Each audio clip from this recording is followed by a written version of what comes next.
My main job has been really to look after the fish and get the fish out of the main body of water. Sometimes I'd have to, if there's no facilities, I'd take the fish back to one of my holding sites and just keep them on air in tanks. We've got serious holding facilities back at the farm, and bringing back when work's done. Here, we've got this little bund across and a pond here. There's a lot of fish. We've picked out, probably getting on for 400 pound weight of carp out of the mud. I actually came and tried to net the lake. It's an absolute nightmare. Serious amount of lily rhizomes and weed, basically. Made it very difficult. I took quite a few out then and put them in here, but the last 2 days as we got the water down, we've literally been in the mud picking them out, which, you know, you get them all doing that. It's not easy work. I've seen grown men cry and get stuck in silt, but it's what we do. So we've hand-picked all the carp out. A few of the roach will perish. That's unfortunately what happens, but to be fair, we've got enough in here. They'll repopulate, no problem at all. You've got to be realistic in these cases. But yeah, the fish are in here. We're having cold nights. It's warm during the day now, but we're having cold nights, which is good. There's probably 500 odd pound weight of fish in here, getting on 600 pound weight of fish. They're absolutely fine. If need be, I could have bought a generator and an airline just to keep them a bit happier. But you know, it's the experience just tells me they're absolutely fine. Can't see them. They're all good in there. Bearing in mind there's a lot of roach as well. It's obviously more delicate as it gets warmer. But yeah, I could just simply bought more kit, sit a generator on the side, a couple of airlines, they'd have been fine. But as it is, keeping an eye on them, they're no problem at all. And these can go back when the work's eventually done. We can get some water back in the pond and then just reintroduce the fish.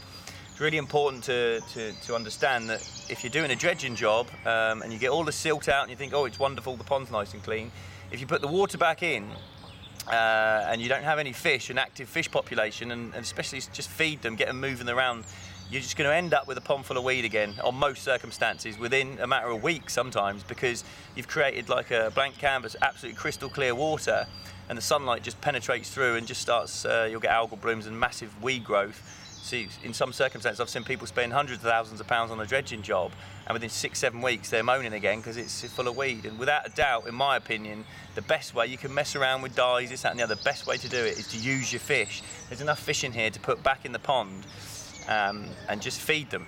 We'll feed them with our pelletized cereal-based food, just a simple supplementary feed. Keep them moving around the pond, only feed them about 1-2% body weight a day. What that'll do is it'll keep them moving, they'll stir the bottom up, they'll reproduce quicker, they're good breeding fish. We've already seen some juveniles. And the more they can stir the bottom up, the more fish they can produce, which is costing a few hundred quid on food instead of a few £1,000s on fish, which is another option, but obviously budget is limited. Get that water coloured, get it turbid. You know, there's not a horrendous amount of water coming in and out of here, which can sometimes act as a bit of a disadvantage, in my opinion, from time to time. But that's the way. And if you can keep on top of that weed and not let it come back and keep the fish growing and breeding and growing and breeding. If you look at any fish farm ponds and most commercial fisheries, the water's like this colour. Some people say, oh, it's muddy and dirty. The fish like it like that. It's productive, it's very good. I've always said that coloured water, and with a healthy fish population, we've had better fry survival, we've had better growth rates, rather than when I go angling for myself, I like a crystal clear environment, very difficult fishing, you know, not many fish. But as far as my business mind says, I want water like this because the fish prefer it, it's easy to manage. You know, you've got to be able to net your lakes to keep on top and get the best out of them, really. But yeah, that's basically it in a nutshell. We're going to put these fish back when the dredging's done. But you can start to see it's a big job. I mean, the lake's not massive, but to get all the silt out and do it properly, there's a lot of tree work needs to be done, a lot of dead trees, dying trees. But you give it a year and come down here and look, it'll look totally different. So it'll look great, you know, we'll reintroduce lilies and non-invasive plants around the margins, and the fish population will be thriving. It will never need dredging again because we can start introducing calcium carbonate every year, keep on top of the fish. Fish for me are hugely important, not just as an asset for angling to make an income, but every bit of water should have a healthy fish population in, simply because otherwise you're going to end up with weed and all sorts of other problems. But you look after the fish and they'll look after you, basically.